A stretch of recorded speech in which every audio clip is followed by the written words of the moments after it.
You call that radio? You call that radio TV? No. You call that radio TV? This is You Call That Radio. Hello, welcome to You Call That Radio TV. We're about to go live with one of my favourite writers. John Higgs is in the house. Just before I do that, hold on. I just want to say thank you. Kenny. Kenny's just signed up to the YouTube Mincing Tatties crew. So thank you, Kenny Mulligan of the Acid Army. He's become a YouTube member. If you want to support the show, you can hit the join button on YouTube. You can there's a Patreon link in the info and a coffee.com link there as well. Just a wee shout out to our gig tomorrow. The Gyro Babies are playing alongside Mickey Nines. Mickey Nines are one of my favourite live acts going. Check it out tomorrow night at Room 2 in Glasgow. I do believe there is some tickets left, but I'm just back from Spain, so I don't really know anything that's going on, really. But I do know that we have one of my favourite writers just now. On the way back from the airport, we had to stop via accident and emergency, so we'll dedicate this show to Jo, who's in hospital just now. She's doing fine, I believe. So this is dedicated to you, Jo. I hope you're feeling a bit better. And let's go live to John. I believe, can you hear me all right, John? Yeah, hello, Mark. How are you? I'm good, mate. I'm good. It's been a strange time in general, isn't it? But got out in the sun. As you can see, I can a wee bit burnt. Hence the red background to match my face. But yeah, man, I'm good. We went to Space Mountain. The youth does. It was a great experience. I got to jam with youth as well. We did a wee song. Wow. Kind of after the live acts, there was a bit of jamming going on, so it was great to just be there. So yeah, we were this close to going to the Killing Joke tour, but we were just thinking it's still a bit COVID-y. We didn't know if it was wise. This is a few months ago, and we didn't go.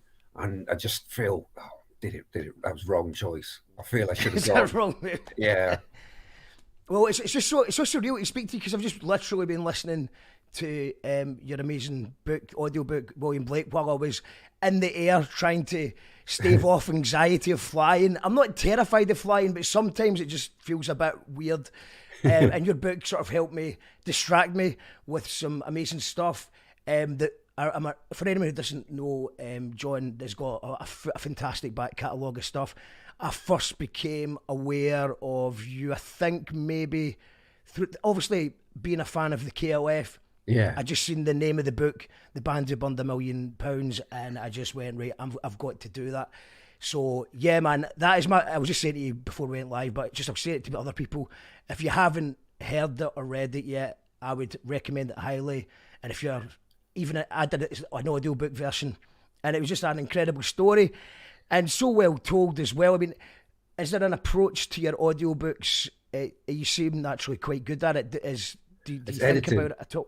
You'll realise when I'm talking to you now, it's the same, but with like the and like words going wrong and stuff like that. Yes, it's magic. It's like I can speak like I'm really coherent and competent. Yeah, man. Well, I do sometimes do a bit of not pre-written, but sort of practice audio. This was initially an audio podcast where it wasn't live, so I had the opportunity to do extra takes so that I wouldn't make stutters or repeat myself. But the problem, what is good about this is there's less editing involved, so I get things done quicker and you can do more shows that way. Yeah, have you seen this KLF film that's just come out, Who Killed the KLF? Well, I was going to ask you about that. I don't know anything about it apart from, I know that you were doing a talk about it last night. Is that right? I think it was at the Comedia here in Brighton. There was a big screening of it. Amazing. And the director, Chris Atkins, was down. So being here, I was sort of chosen to host it and talk to him. Did you get away with the copyright for the music? Because I remember there was a bit of a hoo-ha a couple of years ago when they were saying that they wouldn't be allowed to use the copyright for the music or something. It's been a massive hoo-ha for a number of years, not least with the director going to jail halfway through and like editing it in jail. But he was basically he basically got some lawyers. So the correct technical term is hoo-ha here. So yeah, Yeah, tell us about that. it was all So done. what happened? And yeah, and first of all, is it good? Is it any good? Has it turned out Yeah, well? it's good. I think you'd like it. It's great actually. It's kind of it's like a version of my book for people who don't read books. Is how I sort of see it. It should sort of reach more for all the people who don't actually sit and read books these days. But it's tells the story really well, and it sounds great. This is being in a cinema and hearing the music on the proper sort of speakers like that. Oh, it really holds up a lot of their stuff. Yeah, it's superb. It's really good. So why did they go to jail? The director. The director, Chris, he did documentaries, like there's one called Taking Liberties, which was about civil rights in the Blair era. He did one called Star Suckers, which was about the Murdoch empire and how the press worked and all that sort of stuff. He basically makes the biggest enemies he possibly can. He did this thing for Channel 4 called UKIP, the first 100 days, and it was one of the most complained about TV programs in history, with all the UKIP supporters just being really furious about it. I don't know whether there's something in him that just wants to start a fight with the biggest bad person in the room, but that's his level. And he decided he wanted to make a film about the KLF, and he met Bill and Jimmy, and they were like, no, we don't want you to make a film about the KLF. And it was just like a red rag to a bull to him. He was just straight away working his way through fair use law and all this sort of stuff. And it's been a huge political shit show kicking off in the background. Lots of legal cease and desist letters and all this stuff. I'm a bit apart from it, so I'm just hearing once removed. But it sounded like an absolute nightmare until it's finished, and then he gets a call from I think it was Bill. Would you come and meet him and Jimmy in this cafe? And he turns up, and they're like, "Oh, we've seen your film. It's great. We really really like it." So happy ending after all that. But that's just sheer stubbornness of him, right? The real. This is over a 10-year period. Just that refusal to accept that something can't be done. It's very Ken Campbell-like. Ken Campbell's in the KLF book. If you know who he is, he was a very big inspiration to Bill Drummond. Just that sense that if it's impossible, that's the thing you should be doing.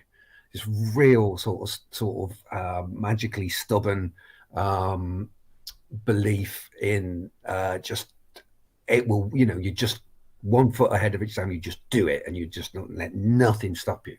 And it's a great lesson for anything creative, and great lesson for life in many ways. It's interesting. I can totally see I read a little article just before we went live about the copyright thing, because I noticed that you were doing a talk last night about the film, and I was just wondering, because I remembered the copyright thing when I googled it. I think that was 2016, I believe, the article. Oh yeah. So that was when there was a bit of a back and forth about copyright, and I can kind of see it from the KLF's point of view, because on one hand, I can see from both sides, because on one hand, they deliberately they didn't want their story being told by someone else, which is fair enough. Yeah. But at the same time, they've not exactly been too stringent with copyright laws themselves in the past. And I was going to actually know, that's a polite way of putting it, Mark. Is it true? Is this true, or is this just a myth that KLF was supposedly stood for the Copyright Liberation Front, or the Copyright Liberation Fund? Yeah, like a lot of things with the KLF, it's both true and not true at the same time. They're contradictory, but it didn't really stand for anything, KLF, but at the same time, it stood for, Kings of Low Frequencies and Copyright Liberation Front and King Lucifer Forever, which is pretty heavy. That's a pretty heavy one. That's actually one of the something can be false and real at the same time. You were talking. I was just listening to that on the airplane. That was I think you were discussing about flat Earth and the round Earth. Can we talk a little bit about that? I mean, just for anyone who's so, it is possible to be right and wrong at the same time. Yeah. Well, yeah. It's a matter of perspective, really. I can't remember what I was saying about the flat Earth, but I mean, for me now, I think it was like, maybe if it helps us, it was like more like it's if you're putting satellites in the sky, it's not as simple as a circle Earth that we see Yeah, in our yeah, yeah, head. yeah, yeah. So I mean, the notion that the Earth is flat is perfectly fine for everyday use, right? It's only if you need to like phone Australia or fly around the world, the whole thing falls apart. You need to accept that the world is sort of round, and that works perfectly fine. But the world, it ain't really round. If you look into space time, it's this sort of it's this morphed four-dimensional shape being sort of affected by the gravity of the sun. It's weird. The shape of the world is this horribly complicated, thing. So when you go, oh well, the world is round, it's not strictly true. It's far more complicated than that. But using that model is a perfectly good model for everything you need for most everyday things. The idea that the Earth is round is true enough, in the same way that the Earth is flat is true enough for a lot of other things. It's very if you're a real fundamentalist and you go, no, this is real logic, this has to be true or sort of not true. It's sure you think, oh, that must make sense. It must be like that. It just ain't like that. It's just not a useful model of how the world works. You just got to allow for sort of contradictions and different perspectives and different angles and different ways of seeing things. And you'll think one thing one day and you'll think the other day. So it's time is a factor in truth and all these sort of things. You look at what importance is, does it work, right? Is this a useful enough model of reality for me to get by? Am I going to fall flat on my face if I use this? If it works enough, that's probably more important than whether it's ideologically pure. I can tell by when you listen to your work or read your work that you are open-minded to be proven wrong. Yeah, I would never say I'm wrong. Issue that a lot of people have in social media, whereby they're not willing to change their mind. Yeah. Based on new information, which seems a little bit of a worrying trend just now. And we kind of seek out, I mean, we're all guilty of it to some extent, but, we try and seek out things that back up our perspective. Totally. And we're not really open-minded to ever being wrong. There's often, you look at, not picking on here in particular, but there was a sort of psychological need to be seen to be right. Mm-hmm. You need to be right on every issue. I have to have the right sort of thing. And the thought that you're wrong horrifies people a lot. And you have to sort of wonder where this comes from, because we're all doing our best. We've all got different perspectives. We've all got different levels of experience. We all see things in different ways. No one has the one true model of sort of reality. There's like 6 billion people on the planet, right? And you won't find two people who see everything the same down to every minor detail, who agree about everything, So the chances that you're the one person out of those 6 billion, who got it right, and all the others are just idiots who don't get it. If you know anything about statistics, that ain't the case. That's not going to happen. Yeah, the fact that you're wrong shouldn't be an issue. You're bound to be wrong about some stuff. You're bound to be wrong about other stuff. You can try and be less wrong, but in fact, that's really a noble, way to live your life, trying to be sort of less wrong. You're never going to be, completely. And maybe just see it as a learning experience. Because absolutely. If you're wrong about something, then you've learned something, and that's a good thing, surely. Yeah. It's that thing. Like if you don't know, but you ask, okay, you feel a bit foolish, but then so that's better than not knowing. Being wrong and being a fool that's the basic bedrock of where we are. You got to accept that level if you to sort of build anything on top of it. Who's in the house? We've got Joe Buchanan. Hello, Joe. Hello, Kirsten. Hello.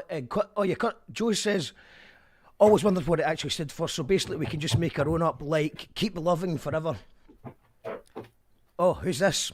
If you heard some scratching, it's this beast, and he's just trying to destroy the sofa behind me. So just ignore that if that's. And that is. What's the beast called? He's called Dennis. Dennis yeah. Beast. because like my daughter was she, I don't know, 8 or 9 when we got the cat, and she was allowed to name the cat, and she was really into the Beano. So Oh, hence we got brilliant! a So was cat called, that. back called Dennis. Now 12 years later now. She ain't so much into the Beano these days, but he's still called Dennis. How do you choose your subjects? Do you have like a, a big list of potential books or Yeah. subjects that you would like to delve into, and then do you just wait until you think that you've got the enough there to kind of start to work on? Yeah, I do. I'd usually have about roughly 5 sort of potential books, sort of cooking in the background, because you got to think about something for many years before you're in a position to sort of get it down on paper. And it is weird. It is sort of like they choose me.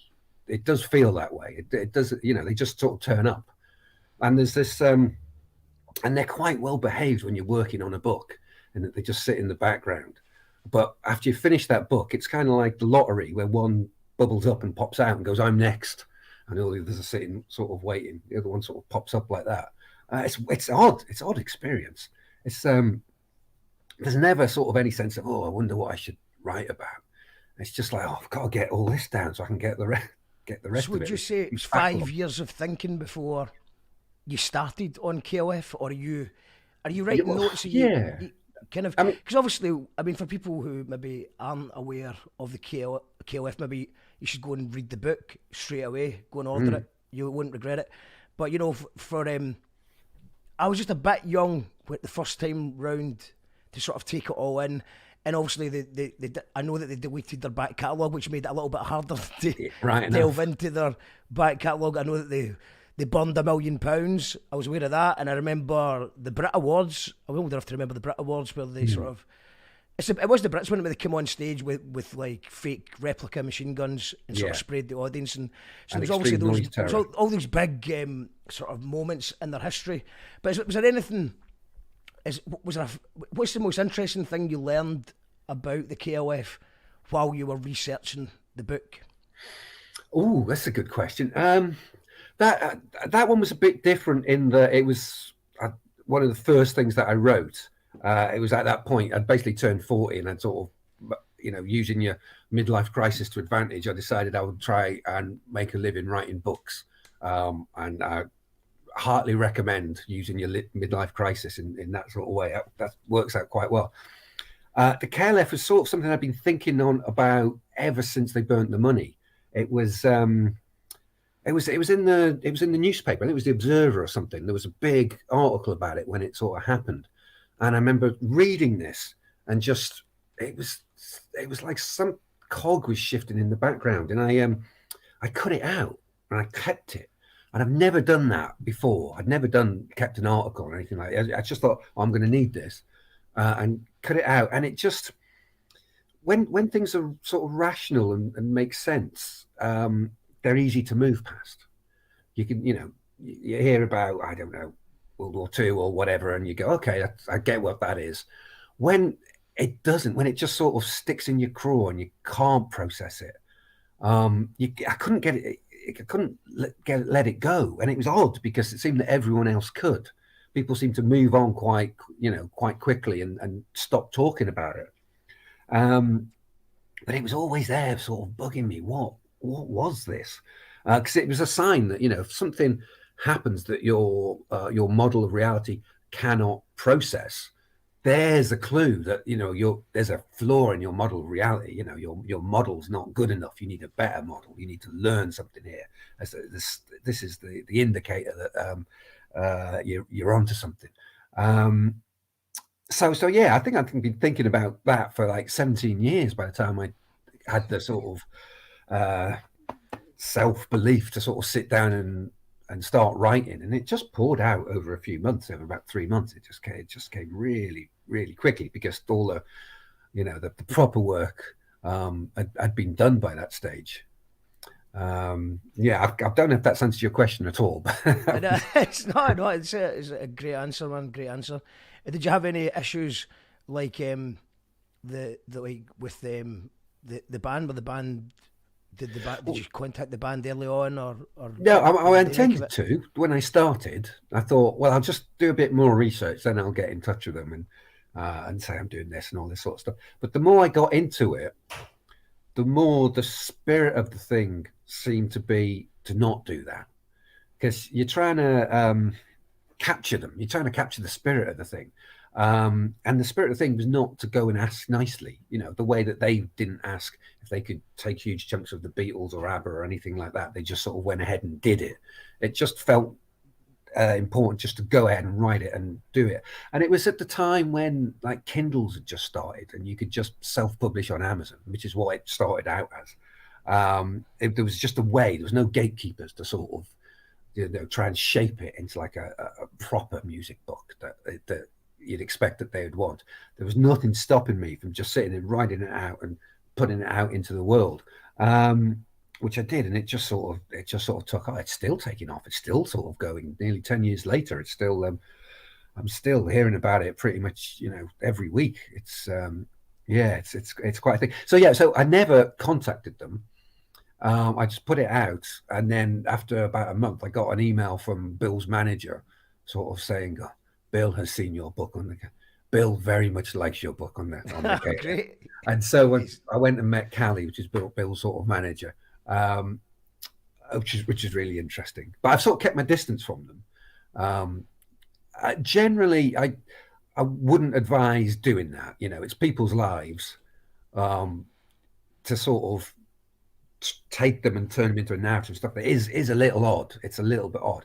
I thought I had the right to do it because they when they took the film with the Burning Money, they sort of went around the country doing this tour and asking people for a reaction to it, asking what it was. And so I figured this was my response. They wanted a response. This was my response. It took taken me 17 years, admittedly, but that's me. So it felt valid for that sort of reason. I don't think there's any other sort of stories you could be that out of order and cheeky about. Yeah, because I suppose when you're saying it is people's lives, it's not really touching on people's personal lives, because it was all very mythical, mysterious, Yeah. and it's sort of like how you perceive this incredible story. So yeah, go and check that out, guys, if you've not already. Just like I said, my favourite audio book of all time, that one, and I'm right now absolutely loving the Blake one, William Blake versus the World. It's incredible. For anyone who doesn't know anything about William Blake, can we give a little sort of brief backstory to who he was?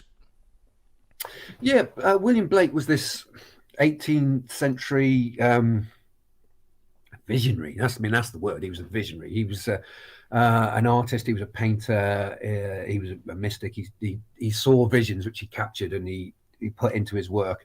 He was not a success in his lifetime. He had one exhibition, one solo exhibition in his lifetime, which is like above his brother's shop, and they sold nothing, and they got one review which called him an unfortunate lunatic, and he was buried in a pauper's burial ground in Bunhill Fields, and on a lot of levels, it looked like the world had sort of defeated him, and his life looked tragic. But oh God, it wasn't. It really wasn't. And 200 years later, we're in a much better position to marvel, at what he'd done and what he'd come up with. People probably know Blake, especially in England, from the lyrics to Jerusalem, the hymn Jerusalem, which is the sort of unofficial English national anthem. There isn't an official English national anthem. You're supposed to, use God Save the Queen or whatever it is. But there is, and it's Jerusalem, and everyone knows it, and everyone sort of agrees on it. And that makes it more special, because it's not like being imposed on us. It's not being handed down and told that this is us. It's just everybody accepted it. And Blake has a vision that really counteracts a lot of the crap with England. Jerusalem is it's not the hymn I'm talking about here. It's not "Oh, we're great," which is the usual national anthem. It's we could be better. Yeah, it's got this nostalgic thing for an idealized past. There was an idealized past, which we all love, but it had that real sort of, we could be better than this, and it's a beautiful thing. And Blake is unique in that he's as famous as a writer and a poet as he is an artist, a painter, a visionary artist. He was an engraver. He did all these watercolors, and they're just like images of another world. You just see them and you just go, oh my god, that it's real. The visions that he's talking about, I sort of believe them, because the quality in his work is just extraordinary. Yeah, you don't get anyone else like that. There's no one else who's in the canon for being a writer and an artist of, at that sort of level. He's an extraordinary man, is William Blake. But the problem is, I think a lot of people think that they're not like allowed to sort of engage with his work. It's like too weird. A lot of it is really enigmatic and confusing and strange, and it's just really sort of, there's a lot of melodrama. It's all very gothic. It's also, there's a sense that, there's like the priests of Blake are sort of keeping him from the people, that they have the one true vision of him, and they're sort of trying to protect it and stop other people finding other aspects of Blake that they sort of relate to. And so the book was very much intended as like for people who had been attracted to Blake, or seen something, or heard a line, or seen an image and thought, oh, that's interesting. It's like, hopefully it's a key, it's a key to allow yourself in to his mind and his work, and to allow you to sort of, have a knowledge of him, because it's worth it. It really is. It's really worth it. Having Blake in your life does improve the quality of your life. I swear that's the case. It's there's aspects in Blake that are just missing in the rest of our media, like in the newspapers and in the TV and stuff like that. There's aspects of what it means to exist, of what life can be like, that no one talks about, like, publicly. And so to find them in Blake, and just to be reassured that, no, actually, yeah, that we are more than this, we are bigger than this. This is, there's a transcendent aspect to life. You can deny it, but it doesn't matter, because there is. It's still there. Yeah, Blake's amazing. I really hope people will give him a go and explore his work. When you say visionary, you mean it in the sort of true sense of the word? I think the bit I'm at, I think it's maybe chapter 7. Hopefully I'm saying this right. Is it, you start talking about hyperphantasia? Hyperphantasia, yeah. Hyperphantasia. And it's like, so obviously we've had this synthesia. Yeah, that's right. Which is actually, I know somebody who actually has that, where the music makes them see colours. Yeah, it's weirdly common. They spent most of their childhood just thinking that everybody's seen it, or that's a blues song, yeah, that's or whatever. So can we just talk a little bit more what this is, because it's the first I'd ever really heard of it. Although I had pondered it before, because it was about how, I think it was just a meme or something someone shared, and it was about how some people see things in their mind's eye and some people don't. And I wasn't really sure where I kind of fit into that, because it's like I felt like I could see the thing. So I think what you were saying is that I'm probably quite average in that respect. That I think you talk about a cow, for example.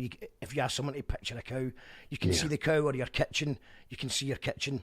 But for some people, they're seeing it in real life, and it can actually be quite upsetting if they're maybe reading a news story or something. So could we just talk a little bit about what that actually is? It's basically a spectrum. It goes from aphantasia at one side, which is to have no mind's eye at all, to hyperphantasia, which have a really sort of vivid mind's eye. So if you just shut your eyes and, as you say, imagine your kitchen or imagine a cow, it's basically, you can see the cow, and you can, like, feel the the heat of the breath and the smell of the, it's like the cow's there. The cow's very, most people have a sort of vaguely cowish thing sort of pops up in their head, and they're like, all right, that's a cow, but it's not as good as looking at it as a cow. Hyperphantasia, when it's so real and like so vivid, there's very little sort of difference. I'm at the other side of this. I'm aphantasic. I don't have a mind's eye, or very, very little. And that's also weirdly common as well. Weirdly common in artists, like the staff at Pixar. There's a huge amount of them aphantasic. They don't see things in their mind. If I shut your eyes and say a cow, it's just like, ain't nothing there. It's just. I've just actually, anyone watching on YouTube, I've just done a poll. Can you see a cow? If you shut your eyes, can you see a cow? I've asked the audience, so let's see what they say to it. I'd imagine you'll get a whole range of, different things. But everyone thinks that they're normal, but this is how I see it. So you assume everyone else is like that. It's not like that at all. It's a really varied thing. And it's only something they've started to explore and examine in, the last few years. There's a Dr. Zeman, I think it's Exeter University, who coined the phrase aphantasia, and he's done a lot of work, who I spoke to about all this. But it is fascinating, because not being able to visualize things in my mind, which I can't, means I'm really shit at remembering faces, and my autobiographical memory is just crap. But I think in a sort of different way. I'm very good at seeing connections between things and how things fit together, and larger pictures, and conceptualize things in a way that's hopefully that's sort of comes across in my book. But Blake was the opposite of me. He would always talk about, he saw in his mind everything that he painted. It was all real and sort of vivid to him. Everything was, he was recording the visionary world, and the power of his imagination is central to him, and his belief that imagination was really the divine aspect entering the sort of material world. That's the imagination is really what sets us apart and makes things special. There's a lovely do you know the Ghost of a Flea, a painting of Blake's, this horrible little scaly fucker. He's got like an acorn full of blood, and he's like a little monster, but he's the ghost of a flea, I'll bring up the screen. Drinking his little cup of blood, and he's supposed to be like a rich, successful person in the real world, but spiritually he's a flea. That's the idea of him. There's this great thing where he's doing the sketches for it, and the thing, he could see it in his mind's eye, and the thing moved, and it wasn't like he had control of what he was seeing. He had to sort of start again and draw it with its jaw in a different position, because the little bugger had sort of moved. And it's just an indication of just how he was just recording these visions that were so real to him. The power of his mind was amazing. Yeah, there he is. Look at that horrible thing. So he the way I understand it is he's literally seen that in the room. Yeah. And there was a great bit where you were explaining that one time one of these subjects, or for lack of a better word, moved or opened its mouth, and he had to actually move around to continue doing it.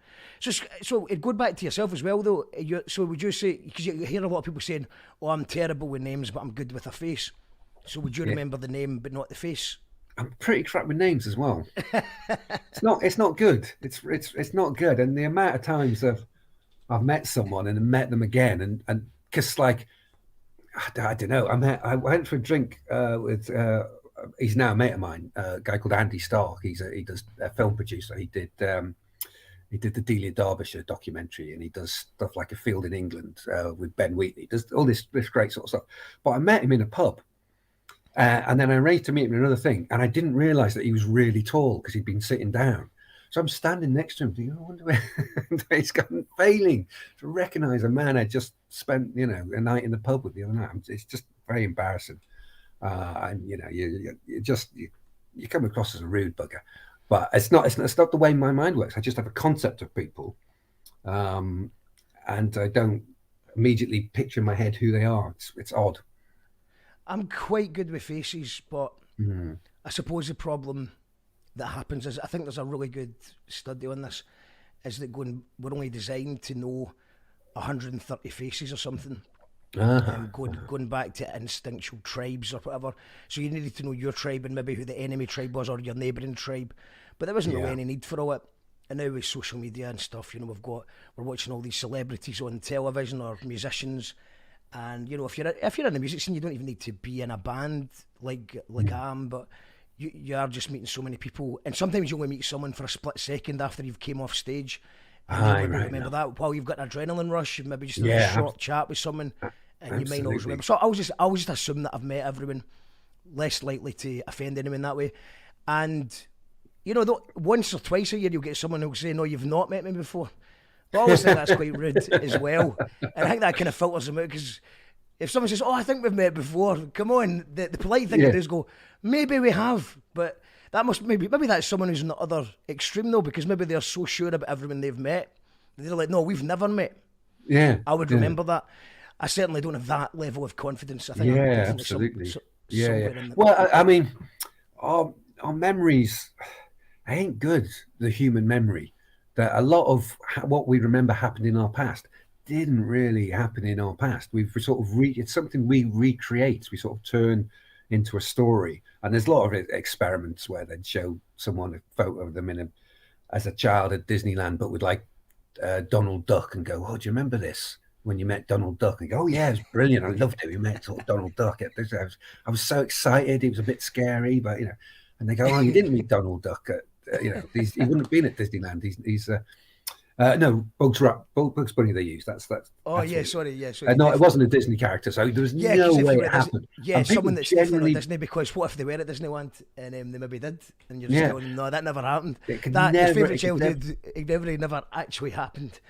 yeah. But because they'd seen the picture, their mind tells them the story of what it was like and what the day was like, and it was hot, and they'd had an ice cream, and they were so excited to see Bugs Bunny or whatever it was, and they genuinely believe that that's the case. And And as we also get the amount of people that older, have went, the amount of people have been locked away forever as well, or been jailed because of a witness who apparently picked someone out a lineup and said, "No, that was them that did it," and it's Yeah. like, nah, you just Yeah, don't like someone's absolutely. face, probably. Yeah, We've got some. absolutely. Joe says he was very weird and mysterious. Remember learning some art about Blake in higher art. Custody Weird and saying very mysterious interesting. is a good description. Joe's good with faces. Stuart is as well. I love the red dragon and the woman Yeah. clothed with the sun. That's the image they use in the film Red Dragon, the Hannibal Lecter movie. I don't know if you've seen that. The serial killer in that eats the painting of this dragon, and it's this freakish image of this just his back with his wings up, and there's the woman clothed with the sun at the bottom, and it's just terrifying because you can't see the red dragon. And so you see Blake popping up in Hannibal Lecter movies or in like video games or graffiti or comics. He's in quite a lot. He's sort of, look at that thing. Jesus, look at that. Terrifying, isn't it? And the more you learn about Blake, the more interesting these things become, because he's got this really complicated sort of mythology of interconnected sort of characters that is a little off-putting to start with, but you soon sort of get used to it. And there's a character in there called Urizen who represents the sort of the rational side of our minds, the lawgiver, the one great truth. And when that becomes fundamental, when it becomes a fundamentalist, that it's insecure. It has to sort of insist that this is the one great truth and everyone must agree with it, right? And it sort of fights to make everyone see it. I think so. That's when it becomes the red dragon. That when it becomes it's using in this dragon form.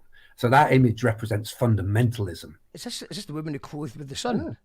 That's a copy of it. It's not by Right. Blake. Okay, That was interesting. I've not seen that before. I've just put in women clothed with the sun, Blake. I'm not familiar with it. Either there's a oh yeah, okay, yeah. I think this looks a bit like it might be better. I'll just try that. Yeah, the woman, that was the woman at the bottom. Yeah. The dragon was sort of Yeah, over the top's okay, Yeah. so it's actually below that. Yeah. Let me see if I can see that. Oh, right, okay, I think I know the one. Well, I'm going to try and... this is my last try, and then I'm going to move on to something else. But that's not it. No, that's This, it. Yeah, that's it. that is it, sorry. Yeah, yeah. Okay. But I mean, these are full-on images, aren't they? The 18th century, incredible. you weren't getting English artists creating things like this. It was just, painting the Lord of the Manor and his sort of, weird little kids in very sort of the sort of the vivid sort of imagination behind Blake, and the compositions are extraordinary. Who would have painted, if you're painting the Red Dragon, who would have painted that where it's just got its back to you, so you can see the strength in those muscles. Just amazing artist. And we've touched on imagination there as well, which is obviously a sort of reoccurring theme of creativity, just to sort of imagine something into the new world. And it was actually a book that I've not read, but I seen you doing an interview about it, and I think the general gist of it was, is the present kind of falling apart, or is the future kind of falling apart because we no longer dare to dream of a better future. And it was so if could you use, I think you said it sort of stops around about Bill and Ted or something like that, or we stopped imagining a better future, and then it all became dystopian sci-fi after that. I did go back trying to find the last positive image of the future in sort of mainstream media. There's Afro punk and there's solar punk, and there's niches where you can find it, but the last positive image of the future that I could find was the bit in Bill and Ted where the future's kind of like now but got better water slides. Like that was the best that they could do. That was the best that they could come up with, and that was worrying, right? Because if it's true that you have to imagine the future before you can build it, and if no one could imagine it, then that was a bit of a worry. But that was a book. As a Future Starts Here that I wrote in, was it 2018, something like that, and it was real in the sort of the middle of the Trump years, and there was just nothing positive, nothing hopeful, nothing nothing inspiring in the culture. It all gone. It's better now, I think. I think it's better now than it was when I did that book. But it's odd. I mean, if you writers sort of know this, that if you want to make a living as a writer, you have to go, well, you have to use all your wit and imagination to find a new original way of saying why everything's terrible and we're all doomed, right? And that way you'll be taken seriously. That way you'll be seen as credible. If you can come up with really new ways that people hadn't really seen to worry before, then you're going to be great. But if you're going, if you're saying something sort of positive or uplifting, it's sort of, people are a bit sort of suspicious. It's like, oh, what's this guy selling? It's, 'cause you only really see positive things in adverts, and they're lying to you. So we've learned to sort of be suspicious of them. But we need both. Well, we have both. I mean, it's never it's never a utopia or a dystopia. It's always a weird, imperfect world with good stuff and bad stuff, and it's the dynamic between them that's important. That comes across really in Blake. But the notion that an optimistic mindset will look for dozens of solutions to something, most of which will not work, but one might. Whereas a pessimist just won't bother. They won't bother looking for solutions. So just statistically on those sort of levels, it's better to have like a pragmatic, optimistic mindset for the future. That seems the best way. And I'm trying to separate, pragmatic optimism, which is when you sort of look at something properly and you see the problems and you see where we are and you accept all that sort of stuff, and then try and take an optimistic approach to dealing with it, to like blind optimism where you just put your head in the sand and go, everything's fine and I don't need to worry, so it's all good. That doesn't help anyone. That's not going to help anyway. But a pragmatic, optimistic sort of the thing is important, I think, because we're only here for a few short years, Mark. You know, we don't have a lot of time. We have a bit of time, and if we spend that time thinking that everything's awful and people are terrible, well, that's it. It's gone. Then you sort of lost it. You know. And then there's aspects of being alive you're just not using. You know, there's a lot of good, you know, aspects out there that should be part of your life. You deserve them. Surely you deserve them. You know, it's And we are capable. Humans are capable of coming up with good ideas. I remember I don't know if you know Dan McGarvey, who won the Orwell Prize for Poverty Safari, but he's a friend of the show. He was on last week, and one of his examples is the Lollipop Man or the Lollipop Lady or whatever. Yeah. That's an example of that was a good idea. Can't really complain about that. Yeah, that's quite a good idea to do that. And I totally agree with when it comes to art. When it comes to our music, we you know, both my bands, Gyro Babies and Jackal Trades, we go through some dark stuff, but I always want the album to have some light humour in it, and also at the end on a sort of try and end it epic but end it positive. Because if you're taking someone down a dark journey, I think it's nice to have some light at the end, and I think that's the way. Absolutely, you've got light and you've got dark, so absolutely. You know, you use them both. Use them both, definitely. There was Are we a sitcom? I've got a note as well. I thought that was a good bit. I can't remember exactly what you were saying, but my note says, "Are we a sitcom?" Or something along those lines. Yeah, I think. Do you remember what you were talking about? I know I'm kind of. I think that interview was starts here. It's that was about how we saw ourselves, the narrative that we sort of project onto where we are, and certainly, as I say, at that time, it was very much we're a tragedy, right? We're doomed. It's all over. You know, there's nothing good coming out of that. But it could also be a comedy, because it's only at the very end in these things that that you find out, you know, whether the hero gets the girl, or in the, you know, the Greek definition of comedy, or whether they die terribly or anything like that. You don't really know until the end. It could easily be a really dark, bleak comedy. But what we're trying to get is like the sitcom thing, where it doesn't have an ending. It just keeps going and keeps going. But you love the people and you love the setting and you want to go back into that world. So you just keep sort of going back into it and back into it. If we could see ourselves as a sitcom, I think that's a healthy view of life.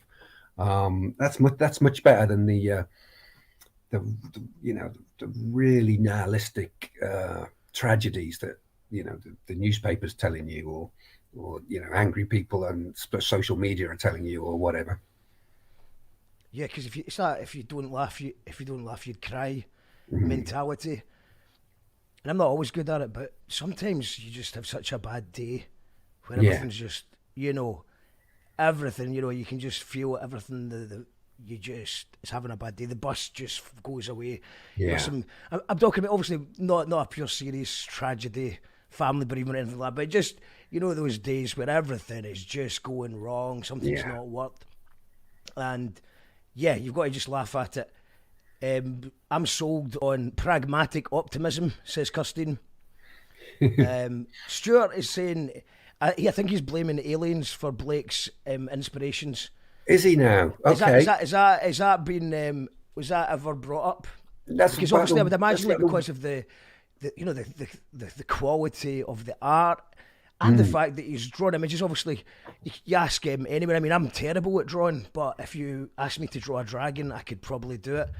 But yeah, I mean, how did Blake have that image of a dragon? Yeah, in the 1960s, in the sort of countercultural psychedelic 1960s, there was a belief that drugs. He was tripping, because a lot of what he describes does sound remarkably like that he'd been on mushrooms or something like that, which wasn't the case. We could be pretty sure it wasn't the case. That he was, because he, you know, had these visions from childhood up to the old age. It was constant for him. It was always like that for him. And if you look at there's a lot of science into what happens to your mind on psychedelics that we're sort of learning from now, that you can apply to Blake though. So even though he wasn't taking, mushrooms or tripping, similar things were sort of happening in his mind and in his consciousness. It's probably too big a subject to sort of go into here. But yeah, that's the sort of thing people talk about with Blake. Aliens I hadn't come across. I hadn't not come across anyone who's gone, oh yeah, aliens. Yeah. So maybe I need to think a bit more about that one. The polls coming back, interesting results. I think it's 91% can see the cow and 9% can't see the cow. Who said no, they couldn't see the cow? I'd like to. They're my people. Aphantasics. And it was, and also Tam, who's a bit of a legend, Tam the Van, has commented about. He says, "So where is it, Tam? Some people know how to make things happen." Which is actually another thing that I would like to talk about. It's the doing things. Yeah, what you mentioned about going out and doing things. Could you expand on that a bit? Oh yeah, I mean, I mentioned Ken Campbell earlier, didn't I? He was he really inspired Bill Drummond by having that attitude of you just do it, and there's no excuse. You just sort of do it. And certain people have this sort of, it's almost like reality sort of warps around them, and the most impossible things just sort of disappear away and sort of happen. Ken Campbell had it. His daughter Daisy Campbell, who I know, certainly has it.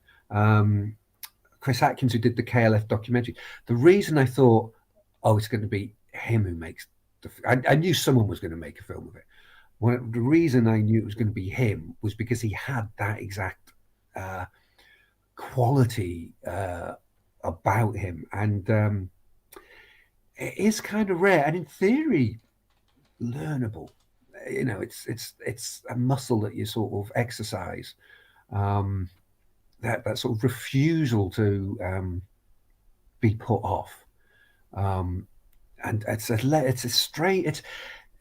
When people have it, it's almost like, how can I put this? All right, I'll put this up. When like something really extraordinary happens, right? Something really, oh my God, that's quite sort of amazing happens. There's a period before it happens where everything sort of starts to sort of line up to allow it to happen. It's almost like a pre-wake where things start sort of adjusting themselves in a way that just seems a bit odd. It just seems a bit fated. It's you can sort of, after a while you recognize it and you go, oh, hang on, something big is coming, because the world is adjusting to allow this really statistically unlikely, marvelous sort of things to happen. It's extraordinary. I don't claim to be able to tell you how to do it or explain what it is, but I just say look out for it. Just keep an eye out for. You'll recognize it in people. They have this sort of quality where just things work out for them a bit. It's odd. It is. Aliens. I'm not saying it's aliens, but it was aliens. No, I've seen it. I've seen it happen, and yeah, I think it's some people have just got this sort of willingness not to be ground down by certain things. It does appear to be some sort of magic at play. A large part of it is a charisma that sort of convinces everybody else. So they all fall in and they all help and they all do what they can to support that person and stuff like that. The ability to convince a group of people is a massive part of it. I think it's a weird charisma. It's odd. I wonder if I could use my charisma to get people to sign up to our Patreon, or patreon.com/You Call That Radio. With our Patreon's actually gone down since people have started having social lives again. So they're obviously realising the price of pints and the price of energy. Yeah, but right. Shouts to all the patrons still supporting. This show would not be possible without them. And shouts to Kenny who joined the the YouTube membership today as well. You are the key workers. We do appreciate it. Angela says she's got it. Hey, Angela's got it. She's got it. She can bend the universe with her charisma, and Angela is a very charismatic person. Also, Angela is just one of those people who just, I don't know, just supports the local artists and just generally just listens to the underground, what's going on. Stuart says Destiny, and that's actually quite a good point, because you know, I've not got any religious leanings or anything like that, but you know, I've had you know, experiences, psychedelic and otherwise, or seen strange coincidences. So I'm always really interested in hearing other people's opinions on spirituality and, you know, all these different things, just because I'm curious about it. I don't believe anyone knows, or we'd all know. I don't think our brains are that level where we can figure it out. And also, I'm very sceptical of somebody who says they know the truth, but it's behind a paywall or whatever. Do you know, there's a lot of fake gurus out there. But yeah, what would you say your take on it? Because obviously, you, from what I've read so far, you do dip into sort of spirituality and sort of the unknown. Do you have any words of wisdom on what you've learned so far, or what you think? The wisest thing is to answer no to that question. I think we only all have our own particular angle. You know, we only have our particular viewpoint at any one time, and we're going to need more than that. We're going to need other people's. It's going to be more of a sort of a yeah. I don't have a good answer for that, Mark. I'm sorry. That's good though. Nobody has a clue. So I was asked in the pub last night for basically the answer to all the social. What's the meaning of life, John? Problems in all right. World. No, I was going one further than that. I was wanting the meaning of life, mate. But... and it was like Wednesday night in the pub, right? You ain't gonna get that from me at Wednesday night in the pub. It's just asking too much. Yeah. I try and do. I try. It slips in, but when you've written, you know, a whole bunch of books, I do. What I'm trying not to do is say, here you go, this is how you should see things, right? This is the truth, right? I'm really trying just to go, here's some different ways of looking at things, and then leaving it to you to see if they're useful, and like leaving it to see if they're helpful, and you know, they're worth your time. Sometimes you slip in, sometimes your own politics sort of get in there. You can't sort of help that. But the writers who are like Real Ivory Tower, sort of, I will now tell you what the future will be, and I will now tell you how things are and stuff like that, I'm immediately suspicious of, because if they believe that about themselves, they ain't the smartest, you know, they're really not. Yeah. You ever had any sort of mad moments of synchronicity or serendipity while you're creating your books? Yeah, all the bloody time. I have to sort of blank them out. I mean, because I talk about that so much, I get a lot of people coming and like telling me their sort of stories, and it shows me just how common it is. But it shows me just how personal it is, that they're very, very meaningful to the person telling them to me, but they don't always come across as being that sort of, you know, powerful or sort of magical or something like that. I mean, what's an example? I did a book, Watling Street, which is about this road that runs through England and Wales, and I thought I'll do something about highwaymen, and I'll be able to work it in because there's highwaymen around. You know, I'll work it into there somehow. And I did a lot about the Wicked Lady, which was this great highwaywoman's story. There was a great film of the Wicked Lady. It's everything you want from highwaymen and highwaywomen, and it's only after I'd sort of written all this sort of stuff that I thought I'd go and actually work out where she lived. And her house was literally on Watling Street, and I had no idea that I'd chosen the one highway person who lived exactly on the road that the wider sort of book was about. And when you have moments like that, it's almost like you know what the book is before you've worked out all the details. So they sort of don't come in the right order. There's no sort of logical sort of chain of causation between, your thought processes and how the book sort of comes up. It's a weird one, sort of jumbled book. But I'm not sure if me saying that would mean as much to people as it means to me, because to me it was, having gone through the whole process over so many months, it was a real sort of, Jesus Christ, I need to sit down, fucking hell, that's a shocker to me. But to most people, like, okay, it's just on the road, It's just a coincidence. Yeah, it's incredible. Yeah, so the personal, if it happens to you, yeah, like, I suppose it's kind of like telling someone a dream that happened. Yeah, absolutely. Other people are like, all right, okay. Yeah, but to the person who's had it was a real sort of, it's the sort of thing that needs to be expressed. It meant that much to them. The way we deal with meaning is important, and it's important to value it, and it's important to sort of recognize that what's meaningful to some person is meaningful, and even if it's not meaningful to other people, that doesn't mean it's nothing. It doesn't mean it's nothing at all. We're all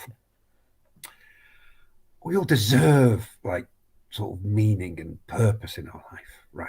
And you should look out for it, and when it comes, and it's not always there. It can there could be moments where you're just sort of drowning in synchronicities and drowning in purpose and meaning, and it's almost too much, and you can lose your mind in those sort of times. And then there's times when it's like the tide's gone out, and there seems to be no purpose to anything, and it's all bleak and it's all nihilistic, and a lot of life is accepting that it comes and it goes, and it sort of comes and it goes, and just accepting where you are, that if it's gone, it will sort of come back.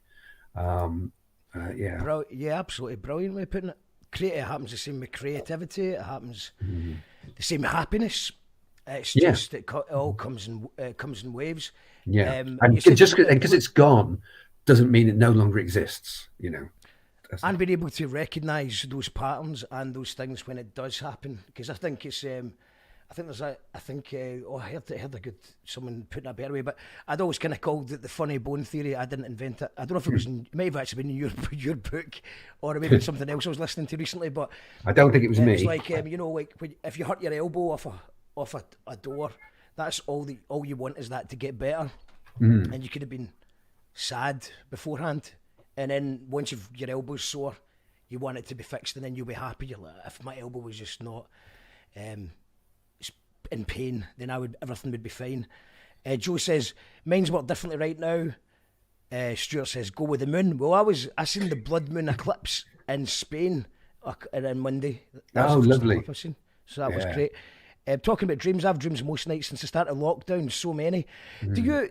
When you were talking about the fact that sorry, I forgot the name again. It's aphantasia and hyperphantasia. Aphantasia. So how does that affect dreams? Because I've heard really interesting stories about people who are blind having dreams and things like that with colour, and or even I heard a story about a blind person who had never seen before but smoked a lot of cannabis and then seen an explosion of colours and stuff like that. Would you say that your dreams are vivid, or do you get more like sound, or do you even remember anything? I very rarely remember anything. Yeah. I remember the feeling of things. I remember, but I don't. But sometimes I do. I say I'm aphantasic. I'm mainly aphantasic, but there are moments, and it's usually when you're drifting off into sleep or coming out of sleep, hypnagogic, or I can't remember what the other one's called. Those sort of stages. Sometimes I have dreams that I can visualize, so my brain can do it. It just doesn't most of the time. Whereas people who have more vivid visual imaginations tend to be able to remember their dreams sort of a lot easier. And they do tend to be more visual things. If you look at the surrealist paintings of the earliest 20th century, they're very much dream landscapes and all that sort of thing that they can dream about, remember, see, and then sort of paint. I don't really have anything. I'd like it. I'd like things like that. It sounds nice. Could be quite up for that. But I don't have it. Angelo says, KLF, keep living free. That's a good one. It's good advice. So yeah, sorry I've not read out all the comments. I'm going to let you go, John, because that's been over an hour I've kept you. It's been an absolute pleasure speaking to you. I'd love to get you back on once I've read the rest of your books, because that's me. I'm just going to binge through them all. We didn't even touch on it yet, but you do have a Beatles book coming out. So it might be quite a nice way to end it on. What can people expect? When's that coming out? And yeah, I mean, obviously it must be quite. With the Beatles, you've got so many records, so many stories. Yeah. They've been the most famous band in the world, but I suppose it's been done a million times. So I'm sure you're going to come with your own unique perspective. So what can people expect, and when is it coming out? Well, it's about the Beatles and also James Bond. It's called Love and Let Die. It's out in September. And the basic idea is that the Beatles and the Bond films are these two cultural monsters that completely sort of dwarf the rest of, music and films and stuff like that. And neither of them make any sense at all. I mean, the notion that you could start a film series with the same character that will go on for 60 years is ridiculous. It just you can't do it. No one can do it. If it's possible, everyone would be trying. But it's just, Bond films don't make any damn sense. It's all like that. And in the same way, no one can do what the Beatles did. It's just ridiculous. But they just appeared on the same day, on the 5th of October 1962, the first Beatles single and the first Bond film. They just appeared. And like one sort of represents love, the Beatles are love, and Bond films are death, and one's like the sort of the establishment, and one's the sort of the people. They're very different views of Britain, really, and particularly England, and that how we become seen in the world. And it happened at this really sort of key time where the story that we sort of tell ourselves about who we are had finished, because we sort of have a national sort of narrative, and it changes over like in medieval times. It was it's all our rulers are spiritually pure and they're seeking the Holy Grail, and the Arthurian romances were the sort of the vision of the matter of Britain, they were called, and that all faded. And 19th, early 20th century, it was all really sort of imperial, and Britannia rules the waves, and the sun never sets on the British Empire. It's about power, military power, financial power, and that was the story. But after the Suez Canal thing, that all died, and that story ended, and it was like, well, who is Britain? What is Britain? And it was at that point that these extraordinary, insane sort of cultural monsters on the same, wet afternoon in October just appeared, and shape what it means to be from these islands. Massive global hits. This is how the country sort of is understood. So looking at the Beatles and Bond together, I just found fascinating. I think it really revealed an awful lot about class, about male identity, about how we've changed over the 60 years, whilst at the same time, having a lot of car chases and great Beatles stuff and all that sort of, I love the Beatles a lot. Which will probably come across. So yeah, that's out in September, Love and Let Die. And I'll make sure we'll send you a copy or something, Mark. Oh, I'd love to read it, man. Love to see. It's absolutely amazing. And I've just kind of been, because I've been, I'm the to take the Beatles for granted. Shouts to my mom and my dad, totally. R.I.P. But they loved the Beatles growing up, so they've just always been there. And but I watched them. Always been a fan, always enjoyed them, but just watched the Get Back documentary. Yeah. And it just sort of rekindled that. So I always know that Beatles are sort of slowly getting back in my soundtrack again, and my playlist, just sort of listening and just seeing how much amazing stuff. It's really hard to sort of get your head around how big they are, because they just feel really like domestic. They're just like members of family. They're always there. You can ignore them as much as you like. It's just part of life. Beatles songs are always, there.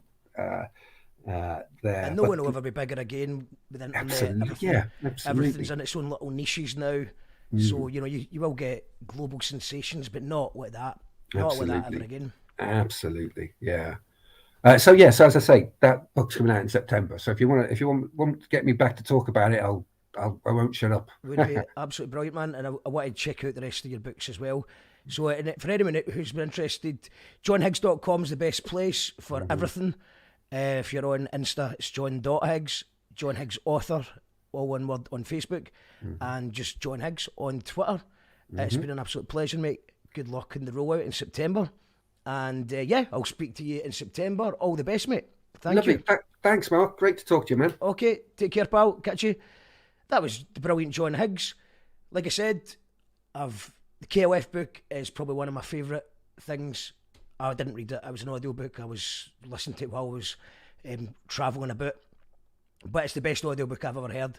Check out KLF, the band who burned £1 million. And we kind of talked on some of the other subjects. He's got a book called This Future Starts Here that I'm really excited to read about. And Stranger Than We Can Imagine, Making Sense of the 20th Century. There was loads of other things I wanted to talk about, but try to keep all the podcast into about an hour these days. So, just want another wee shout out for tomorrow night. I'm playing a gig, the Gyro Babies, with Mickey Nines at Room 2 Glasgow. I believe there's a few tickets left. And, you know, do the impossible, which is what we're going to need to do again, because once again, we're missing a band member. So we'll be training up a band member during the afternoon, but I'm sure we'll be fine. John's, who's some comments coming in, I'll just read quickly. John's been very interesting. Thanks, says Joe. Get him on again. Yeah, he said he's up for it in September for the Beatles and Bond book. Yes, Stuart's going to the gig tomorrow. Good stuff. Sorry, can't manage, but have a great night. Oh, that's right. I've actually got a couple of free tickets as well that I was allowed to give to the patrons. But if you're skint and you're not a patron because you're skint, then send me a wee message. I've got a few limited tickets. I can get away for it. Love the Beatles, especially the White Album, says Joe. Big Al is in the house. I was brought up in the Beatles. Yes, I believe the Polar Bear is going to Knockengorrick, and I think this is going to be the first Knockengorrick I've missed in 10 years. Might make it the second half of the weekend, but we've got a gig tomorrow. Thank you to everyone. There was a wee thing about, who was that? Hypnagogic hallucinations. So that's when you're falling asleep and you dream that you're falling down and then you wake up with a hang. I know that feeling very, very well, sadly. Usually just because I've not been sleeping enough. That's us. One final thing, actually. Lost Launch, album launch, the Lost Launch Festival next Saturday, live from Glasgow Beach Barbecue, which is the La Discoteca. We found a new beach, Glasgow Beach, and it's all the best artists that you'll probably recognise from being on the show. Minerva Wakes, Twistettes, Becky Wallace, Jackal Trays, Empress, Haver, Texture, Donald Jenkins, Fade Newcastle, Spawn Zero, Rory O.B., Sweet Rogue, Dr. Normal, Miles Better, Fisty Muffs, and Alan McClure. And I think we're going to add Rebecca Radical and Gluco tomorrow to that. So that's next Saturday. It's a tenner, all you can eat. And we're on from 2 p.m. to 2 a.m. at La Discoteca. So go and get your tickets for that off of Skiddle if you've not already. And yeah, I think we're back on Monday for the show. And we're at the gig tomorrow night if you fancy a wee boogie. One more time, shout outs to John Higgs. Check out johnhiggs.com for his back catalogue. What an interesting guy. And I really recommend his books. I hope you have a good evening. And bye! Do you want weirdo or do you want it?